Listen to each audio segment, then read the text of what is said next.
Welcome friends. Today we are going to learn ultrasonic machining, which is one of the method of unconventional machining. In previous presentation we have studied the two methods of unconventional machining, that is electro discharge machining and electrochemical machining. Now we will discuss a working principle, construction, various components used in ultrasonic machining, as well as we will discuss advantage, disadvantages and applications of this method. Now before proceeding to a next slide, one must understand what is ultrasonic machining. Ultrasonic machining is basically useful for machining hard and brittle material. As all of you are knowing that a brittle material may be a glass like structure, it may be a cast iron material. When they are subjected to a maximum amount of a force or a loading condition, they may get break. So to machine such kind of material, we are preferring ultrasonic machining. Even a hard materials you can machine it with the help of ultrasonic machining. Even in addition to this, ceramic materials also can be machined with the help of this ultrasonic machining. So now it is basically works on the principle of magnetostrictive action, where a metal removal takes place due to very high vibrating frequency of a tool, that around 20,000 of oscillations. And to remove the material, abrasive slurry is assisted in addition to this vibrating frequency, which is useful for metal removal. Now we will see right hand side sketch what are the different components, and then we will study how it works. The construction in such a way that there are the two basic elements. One is called as a tool and another one is a workpiece. Workpiece is mounted on a work table and a tool is connected to the two basic elements which are important in ultrasonic machining, that is ultrasonic transducer and ultrasonic oscillator, where the electric supply is given to ultrasonic oscillator and that will transmit the electrical signal in terms of a frequency to the transducer, and transducer will transmit the mechanical vibrations to this tool, where the tool will vibrate with very high frequency and but with low amplitude, where these vibrations will act on this workpiece along with certain abrasive slurry particles under pressure are acted upon this workpiece, and combination of this vibration and abrasive pressurized abrasive slurry, the material removal takes place. The abrasive material everybody know. In grinding process also we have studied on the periphery and the surface of grinding wheel we are having abrasive particles of material, aluminum oxide, silicon carbide, such kind of material we have used in the grinding wheel. Similarly, a slurry of abrasive particles which is of aluminum oxide, silicon carbide, boron carbide and a diamond dust mixed with certain liquid and then pressurized slurry is transferred to the gap between tool and the workpiece, which will help to remove the material from the workpiece. Now we will see how it exactly works. You can draw this kind of a sketch for ultrasonic machining, or you can use this sketch also for ultrasonic machining. What happens exactly we will study one by one. If you see once again this sketch, it is similar to a previous sketch where workpiece is mounted on a machine table and tool is connected to a transducer. Keep in mind a transducer will transmit the force or vibrations to this tool, and tool will vibrate at very high frequency, and at the same time a pressurized abrasive slurry through pumping is transferred through nozzle in between tool and the workpiece, where in turn a removal of material takes place. We will see from the top side. If you see on the top side, there is ultrasonic oscillator, where this first role of this ultrasonic oscillator is to transmit the electrical signal, where this electrical signal are transferred to the transducer, in which magnetostricting oscillator is provided. What it does?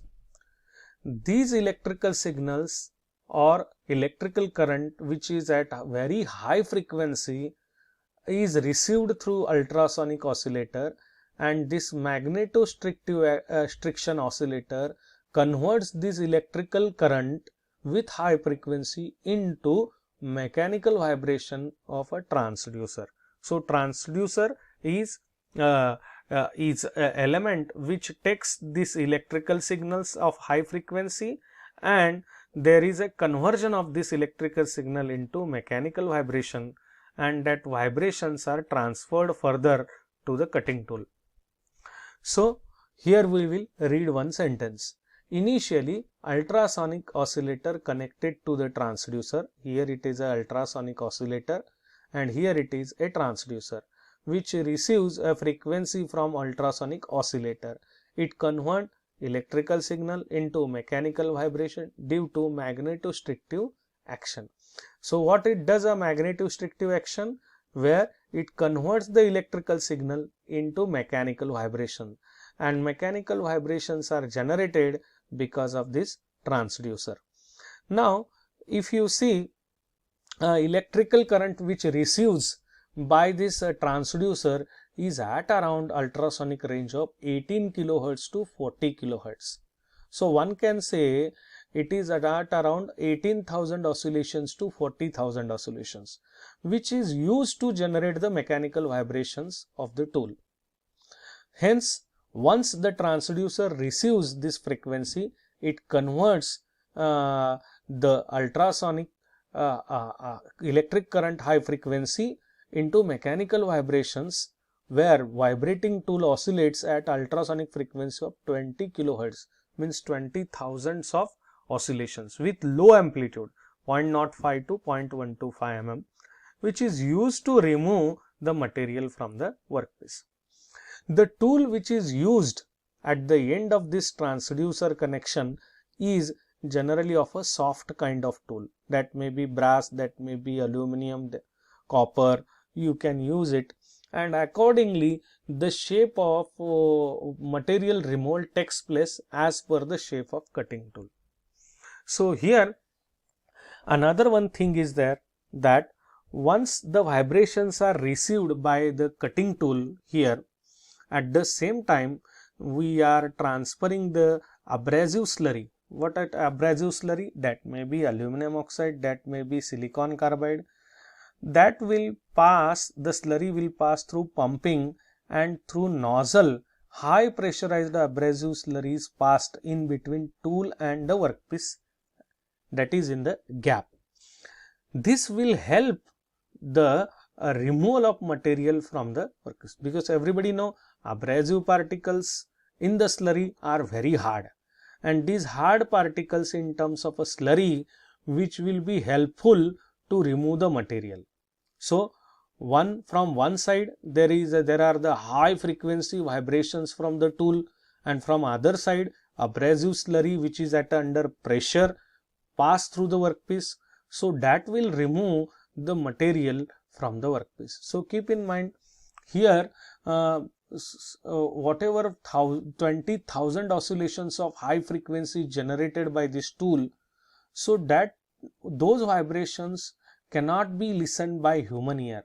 That's why those are utilized in the horn, those are merged in the horn. That's why to the transducer, before transferring those mechanical vibrations to the tool, the horn is connected. Sometimes it is called a tool horn also, and those horn will absorb those oscillations, and without any noise those vibrations are transferred to the tool, and tool will vibrate from one side which is at very high frequency, and slurry from other side it is transferred in between tool and the workpiece, and removal of material takes place.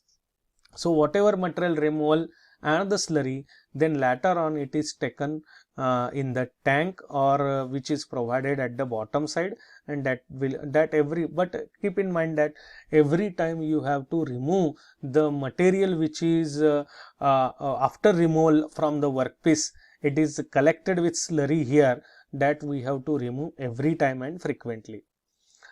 Due to oscillation of frequency, it produces the mechanical vibration with the help of transducer.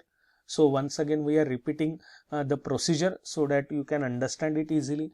Further, the transducer connected to the horn at the end, which soft tool is connected, which is helpful for metal cutting. Now this tool oscillates perpendicular to the surface to be machined. Here you can observe this tool is vibrating it at high frequency, and those vibrations are absorbed, or noiseless vibrations are provided by the horn to the tool, and the tool oscillates perpendicular to the surface to be machined, and those particles of different sizes on workpieces. Removal of material from the workpiece, which is assisted by abrasive slurry, that may be aluminum oxide, silicon carbide or boron carbide, that also flows freely between workpiece and the tool. So this slurry is also helpful for removal of material, and that will collect all the material removed and get it collected in a pan also. So now the pumping abrasive slurry passed through the tungsten nozzle. Why tungsten nozzle is used? Because the pressure of the abrasive slurry is very high. To sustain that, hard material tungsten is used in between tool and the workpiece. So it differs from most of other machining process because very little heat is produced by this ultrasonic machining. It is not as like a EDM process and ECM process where heat is generated, but here little heat is generated because of only high frequency vibrations and pressurized abrasive slurry. So in short, one can understand that because of combined effect of pressurized abrasive slurry and these vibrations, the material removal takes place. What are its advantages? It is used to produce the cavities of most material, whether conductive or non-conductive, metallic, ceramic or composite. So this kind of ultrasonic machining process is useful for machining conductive as well as non-conductive material. It is most effective on the material which are harder than 50 RC. So hardness more than 50. So even you can drill a hole of 0.076 mm with the help of this ultrasonic machining. Here it will give you good surface integrity, enhance fatigue strength, does not thermally damage the workpiece also. You can even machine round, square, old shaped through holes, odd shaped through holes also can be machined with high quality and consistency. What are the disadvantages? Here material removal rate is very low. Tool wear takes place because of very high frequency of vibrations generated due to transducer. Here abrasive slurry need to be replaced periodically and it is not suitable for heavy stock material. If it is of high thickness, heavy stock material, then it is not possible by ultrasonic machining. What are the applications? These are useful for machining hard, brittle materials, as I have mentioned previously. Even glass, ceramics also you can machine, used for round, square, irregular shaped holes and surface impressions. It is also helpful for machining wire drawing, punching or a small blanking dies also. So these are certain applications of ultrasonic machining. This is helpful for machining conductive as well as non-conductive materials also. Hence, machining of all hard and brittle alloys